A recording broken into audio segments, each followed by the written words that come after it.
YouTube, welcome back to the channel. Today I'm going to be doing a gameplay video with this glitch 6'4" build in Season 6 NBA 2K22 Next Gen. Before we do hop into things, like and subscribe if you eat food. And also let me know if there's any builds you guys are willing to let me borrow to do more gameplay videos such as this one.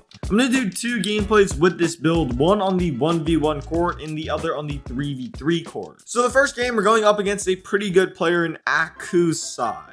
I've only used this build a little bit so far and I absolutely just love it. You guys can just see shooting on this build is just way too easy. And also it's really easy to get open since this build's dribbling and playmaking is very good. And the defense on this build is decent, even though you guys see me just smack this man in the balls right here. All around though, I think this build is quite good and it's going to be very good at pretty much everything and as well works for all game modes.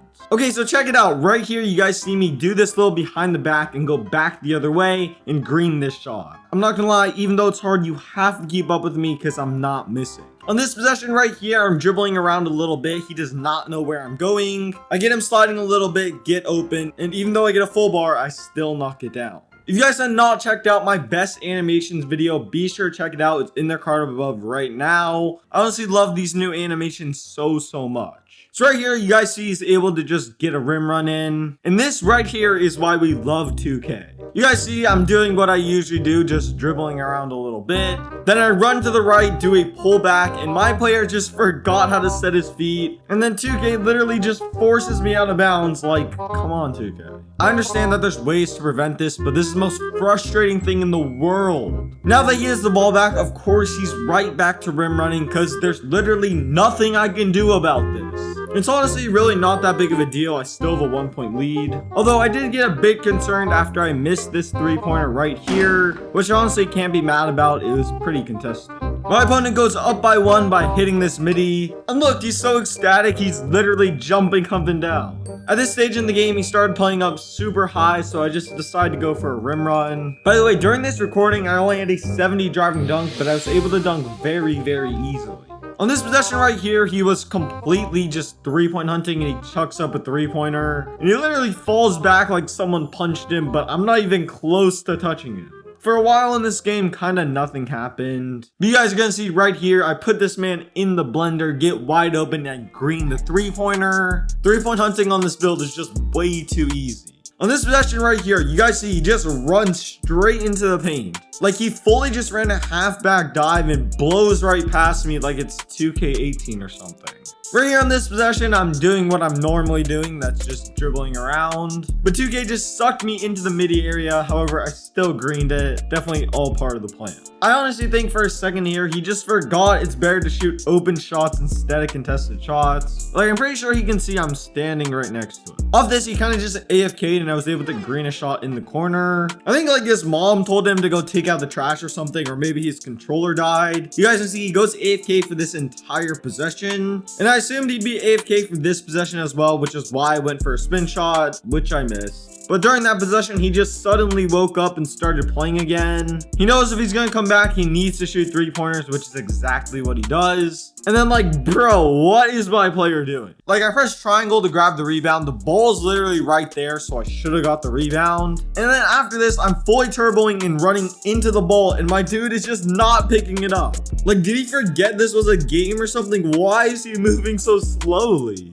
Off this, he was able to green a 3-pointer, but honestly, I don't really care. You guys can see right here, I do a little hezzy and continue running to the right. You can't just be reaching like that. And yeah, that's gonna do it for game number 1. You guys saw I won 21-15, hopping right into game number 2. So obviously for game number 2, this is going to be a 3v3 game. I'm not gonna lie, everyone in this game was pretty bad, so maybe this isn't the best example of how good this build is. You guys can see right away I'm isoing and I get wide open for a 3-pointer, which I go in and green. Can we just talk about what he reached at in this possession? Like by the time he started reaching, I was already behind him. Now after me getting a couple of stops and my teammates trying to throw the game a little bit, I was able to just wiggle my way into the midi area and green the shot. Also, I do think I was using a slightly different jump shot for this gameplay. On the defensive end, we were able to get a pretty nice steal. And then back on the offensive end with it, I completely fried this guy with the pullback move. And you guys already know it's big green. Now this guy Moolah Baby came right back at me with a 3-pointer of his own. And then back on offense with it, I missed my first 3-pointer of the game. I can never seem to go perfect. I always just have to miss one.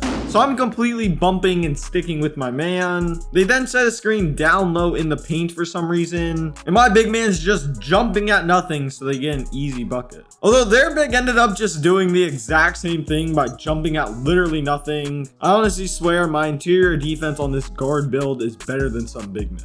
On the defensive end with it, this guy right here just started running in circles like he was LaMelo Ball or something, which just did not end up working out. On this possession right here, I run to the right, hezzy, and just keep running to the right and knock down the 3-pointer. Honestly, this build is just so fast, it's almost impossible to keep up with, especially for those of you that like fading 3-pointers. On defense, this guy T Breezy with it just threw a terrible pass and we were able to get the ball back. And then in transition, I'm already leaking. I run into the corner and green this 3-pointer. We're up 16-5, so the game is pretty much over. You guys see T Breezy misses another shot and their big man just punches the ball out of bounds. On this possession right here, you guys see I'm dribbling around a little bit. And oh, this kid is completely lost. Like, I honestly feel kind of bad. So after completely bopping that guy, his teammate who thinks he's LaMelo Ball or something just starts running in circles again. And of course, for some reason, our big man just jumps at nothing and they're able to get an easy layup. But honestly though, it does not matter whatsoever. You guys see I dished the ball to my teammate and he knocks down the corner 3. So moving right along to how to actually make this build. Starting these off, you're going to want to glitch a build file so that way you can make this glitched build. And for this first step, make sure on the metric system. For the position, you have to go with point guard. And then for the body settings, go with 1.77 meters, 66 kg, and 1.78 meters for the wingspan. For the attributes and takeovers, what you're pretty much going to want to do is upgrade this randomly. You do have to do this step, although the way you upgrade your player does not matter at all. When you get on this screen with the build name, what you're going to want to do is scroll all the way over to where it says edit build, and then pretty much press edit build and spam either circle or B if you're on Xbox until you back out to the main menu and change the units of measurement.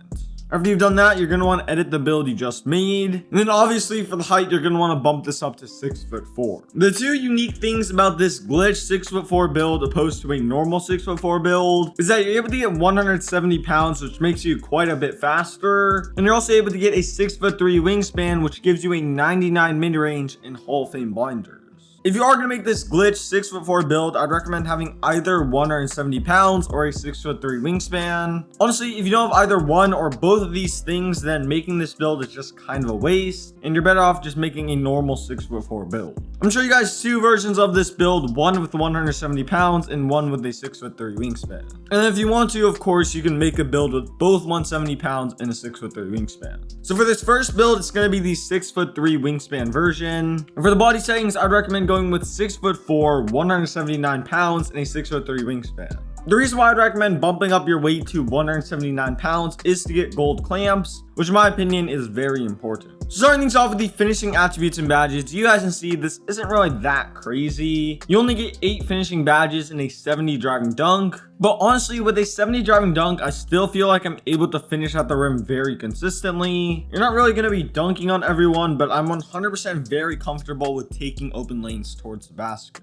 Moving on to shooting, you guys can see this is just elite. You need a 99 mid-range to get Hall of Fame blinders, which is very overpowered this year. And as well, you're getting 36 total shooting badges as well as a 91 3-pointer, which is going to be a 96 3-pointer if you buy boosts. And then on to playmaking, this is also very elite. You guys saw in the gameplay with basically only rebirth badges, you're still able to move around very easily. For defensive / rebounding, this isn't crazy, but it is pretty decent. I mean, you're at least going to be able to hold your own on the defensive end. Within total 16 defensive badges as well as gold clamps and silver interceptor. And then on to the physicals, you guys can see this is all around pretty decent. And also the reason why my speed is oftentimes lower than my acceleration on a point guard build is because speed helps you move around faster off ball, while acceleration helps you speed boost faster with the ball. And for this reason, obviously acceleration is way more important. If you want free throw on this build, what I recommend doing is drop down your speed to an 81. Also drop down your steal to a 72 and you can get a 79 free throw. For the takeovers, you guys can see I went with double limitless range. All around, especially for a point guard build such as this one, these are the best takeovers. And as you guys can see, I built a playmaking shot creator, which definitely makes a ton of sense as a name. So moving on to a slightly different version of this build, this is going to be the 170 pounds version. For the wingspan, I'd recommend going with 6'7". This way you can just get gold clamps. This is way more of an all-around type build opposed to just a pure play shot. Starting us off with the finishing attributes and badges, you guys can see the dunking on this build is very good. You're going to get an 84 driving dunk, which is very, very good. And the dunking on this build is definitely much better than the previous one. For the shooting, you guys can see this is still very, very good. It's not going to be quite as elite as the previous build, but greening on this build is still very, very easy. For the playmaking, this is quite good as well, pretty much identical to the previous build. Although, unfortunately, this build will not be able to get Hall of Fame quick chain, although it does have a slightly higher acceleration. For the defense on this build, you guys can see this is absolutely just elite. You're getting gold clamps as well as Hall of Fame interceptor, which is very, very overpowered. And all around, the defense on this build is definitely very, very good. Onto the physicals, you guys can see this is also quite good. I don't really think I need to explain this. If you want free throw on this build, what I recommend doing is drop down the stamina to a 93. Also drop down the speed 1 rating to an 86 and drop down the standing dunk 1 rating, and you can get a 79 free throw just like the previous build. For the takes, I'm pretty much just going with the exact same thing, double limitless range. And then you guys can see I built a 2-way 3-point playmaker this time, which definitely, again, just makes a lot of sense as a name. Anyways, guys, if you did make it this far into the video, please drop me a like and subscribe to the channel. There's a gameplay video of me using a glitch 6'3" build, as well as a dribble tutorial and an animations video on the screen right now. Like, comment, subscribe, go follow me on Twitter, and I'm out. Peace.